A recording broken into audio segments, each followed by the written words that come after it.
Wala to. Yun! Yun. Sir! Yan! Good afternoon, sir. Ano yung dala mo? Ay, comic book po na Ultimate Spider-Man by Michael Bendis. Yan po. By Michael. Bendis.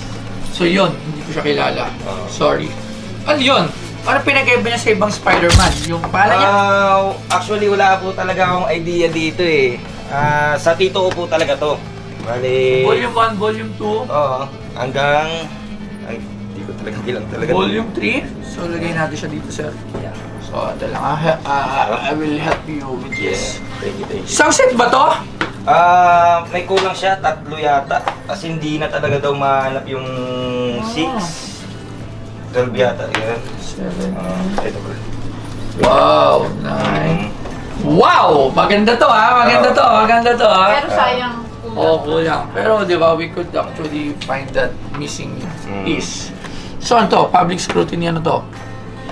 Inayos ko ng ayusin natin yung... Kasi ito naman yung hard copy niya, pero wala na yung iba talaga eh. Sobrang dami po niyan nun eh. So, Kaya niya So lang meron po. pa tong ganito. Oo po. Yan Ito yung hard copy. Oh, hard copy. Ano yun? What do you mean hard copy?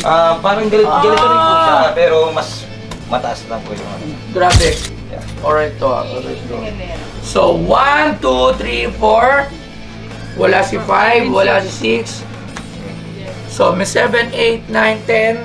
wala sila. Walang 11, but there is the 12, 13, 14, 15. Wala rin si? Wala 16. Yeah, walang six. Laging walang 6. Walang six. So, and this one, ito yung hard copy. Hard copy. So, para siyang encyclopedia dating. Oo, okay. Wow. Oh, ang galing. Wala po talaga akong idea Oh, kung... meron pang family picture. Yung ano ko pa yan. Kasama siya. Kasama siya. Vintage. Ang ganda. Vintage. So, saan mo to nakuha ulit? Sa tito ko po to talaga. Ayaw niya po talaga itong ibenta eh. Kaso nga lang, may anak po siyang PWD. So, sinuggest ko na lang, ilapit na lang po dito sa Pinoy Pawn Star. So, saan nakuha to ng tito mo? May alam ka bang brief history regarding this? Ano sabi niya? Nagtatrabaho siya dati sa Greenbelt 5 coffee shop. Yes. So, mahilig talaga siya sa mga comic books. So, yung napabili siya doon, inipon-ipon niya. Yun nga po, sa katagalan, nung 2004 pa po ito nabili. 2004. 2004. So, 18 years na. Yeah, 2004 pa po ito nabili. So, yung katagalan, nawala na po yung iba. Sobrang dami po ito. May Wolverine po ito eh. Wolverine na yan. So, magkano naman ang asking mo dito? Ayos sa research ko doon sa online, ito ang pinakamahal eh. Kasi nakita ko tong ang presyo nito, 4 to 6K. Tapos yung nakita ko yung mga kasunod niya, 1.5 to 2K. Yeah. So, how much lahat to? Hindi ko po alam, hindi ko po nabilang eh. Dami po lahat ito. Hindi, pero kailangan mo sabihin magkano mo ito target ibenta sa akin. Siguro 28, 25. 20 to 25. So, tatawag lang ako ng Yeah. may alam dito. O kasi managandaan ako, pero hindi ko alam kung magkano ba presyo nito. Yeah. Alright, so tawagan ulit lang natin. May tatawagan na tayo. So try natin tawagan si Source. Good afternoon, Hello. sir. Again, it's Boss Toyo po. Good afternoon again. Yes. So sir, merong nagdala rito kasi nito. Medyo na-amaze ako. Although kulang-kulang siya. Is a Spider-Man. Hindi siya yung maninipis na magazine eh. Anong tawag dito? It's actually book eh. Parang Ay, ganda. Nice. hindi siya magazine eh, no? It's actually a book. Parang sa akin na kasi, di ba magazine dapat malambot din yung cover? Or magazine din ba to? I'm sorry sa mga viewers. Hindi po marunungan si Boss Toyo. Sinasabi ko lang yung gusto kong sabihin, okay? So, bahala kayo dyan. So, it's 1, 2, 3, 4. Walang 5. Walang 6. Then 7, 8, 9, 10. Walang 11. There's the 12, 13, 14, 15. Walang 16, 17, 18. Pero ilan ba talaga to? Ilan ba tong collection na to? Alam mo, ano ba to, sir? Ultimate Spider-Man. Ultimate Spider-Man. Okay. Ano pangalan, boss, nung seller? Ano pangalan? John Ken. John Kenneth. Okay, Sir John Kenneth, paano mo to na kukuha, no? Galing po And to mga sa... what year? Galing Sa po tito to, daw. sa tito ko po to galing. Nabili niya po to Okay. ng 2004 sa may Greenville 5. Okay. 2004, ano ba yan? Parang 2004 yung pagkaka-release o 2004 nyo lang nabili? Yung na-search ko po dito, yung na-publish po to, simulang 1, 2, 3 yata po, 1, 2, 3, 4. 1999 to 2005. 2000, ano, di ko po kasi, di po ako Okay. expert eh. Ayan. Sige. 1999 to 2005, yung parang year ng pagkaka-publish niya. Tapos nabili lang po siya ng 2004. Okay. Tapos dyan, ang next question ko dyan, Sir John Kenneth, no? Ang bida ba dyan? Parang related din kay Tobey Maguire? Tobey Maguire. Actually, wala siyang alam. Hindi niya rin alam. Right? So, yeah. Okay. So, kaya ako kasi tinatanong yung ganong question. So, ano muna tayo, no? Konting history muna tayo kay Spider-Man. yes. Basahin ko lang saglit yung ko sa kanya. So, Spider-Man, created siya ni Stan Lee ng 1962 sa comics, no? Yes. Tapos, actually, si Spider-Man, one of the most favorite superhero, tsaka most iconic, tsaka most favorite halos ng mga kabataan yan, no? So, parang kung may kung may superhero na number 1 siguro, para sa akin, si Superman, baka number 2 yan si Spider-Man. So, Then, meron din siyang kasama nito, yung makapal, parang encyclopedia. oo nga eh. Yeah. So, ayan, nag-start ang production ng mga Spider-Man in papers 1970s to 1990s. Ang unang labas niyan, sa dyaryo muna siya. Parang Dyaryo. nasa back page ng tabloid. No? So, ano yan?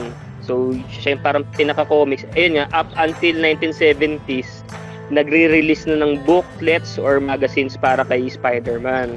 So, ngayon, kaya ako tinatanong kasi yung story niya, kung na-publish na to ng 1999 hanggang 2005, meron na kasing mga version ni Spider-Man na inline na rin dun sa movies, which is yung Sa movie. pag nakita mo si Tobey Maguire, parang kinomics na yung itsura ni Tobey. At the same time, yung kasing story doon, inline na din dun sa This is graphic movies. novels pala.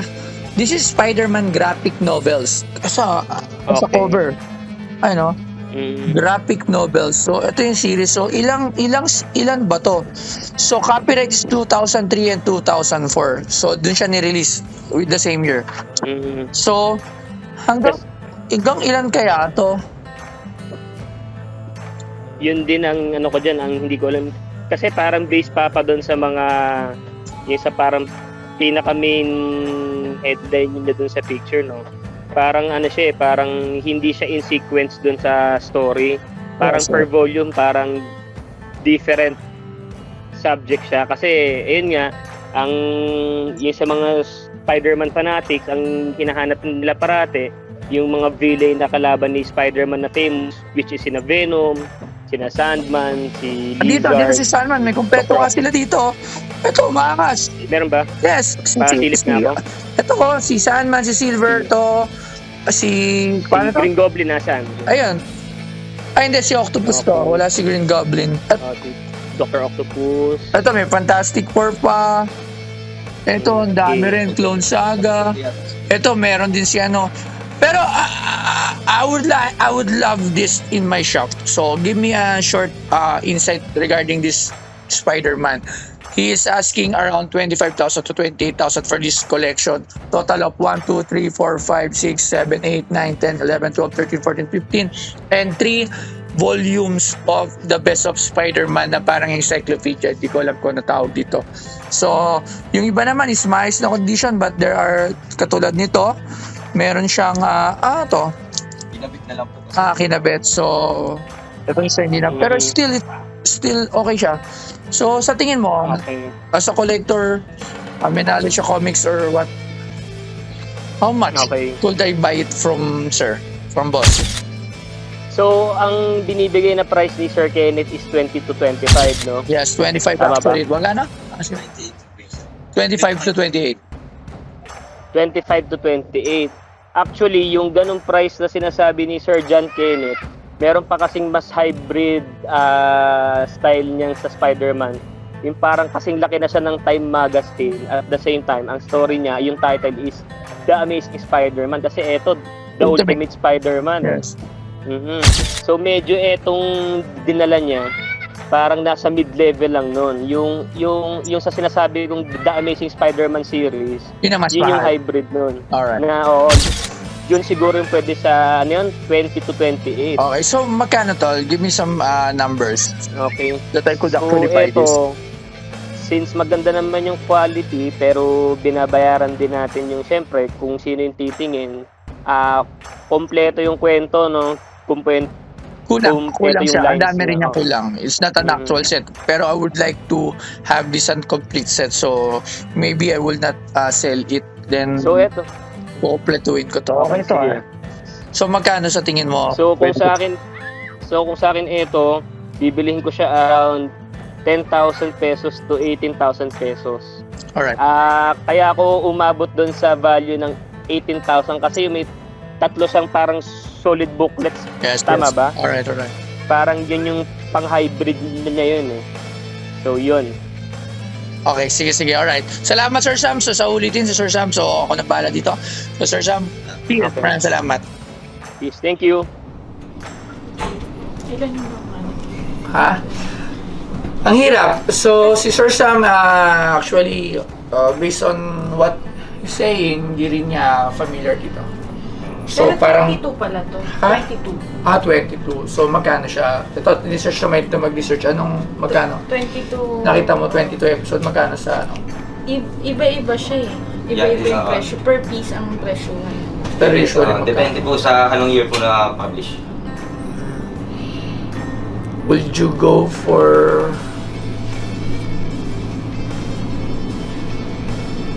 Magkano lang, start mo? Ha? Ano mo? Hintay lang kasi ito na ano eh. Magkano? Ito. Would you go for 13,000? Kaya ba natin 16? Love, 16? Hindi. Magkano? Kasi, kulang-kulang siya ang hirap mo. 16. With this one. With- That's the lowest you can go, 16? Tayo lang, mag-usap na kami.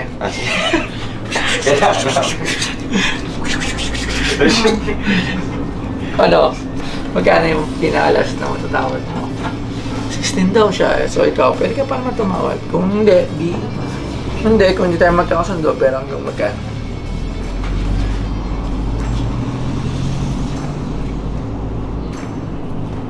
So, 1, 2, 3, 4, 5, 6, 7, 8, 9, 10, 11, 12, 13, 14, 15, 16, 17, 18.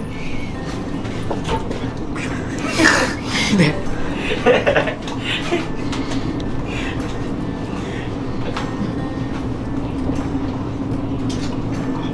Magkano? Magkano lang? Bago isip pa. Ito lang. Bago isip pa. Ilan peraso? 2, 4, 6, 8, 15. Pero ako hindi ko to talaga ibibenta as per piece eh. I would rather Oo. find the missing piece than sell it for as a whole. As a whole. Oo, kasi mas malupit yung set. So magkano laptops mo? Ako, medyo gusto ko to. Ikaw? 15. Ha? 15. Oh, mataas na. Ako nga, 13.5 lang eh. Kung ako pinag-split mo, 13.5 sasabihin ko sana. Ito ba, 15. That will be the last 15. Okay, it's a deal. 15,000. Jepa, 15,000. So, yan ha.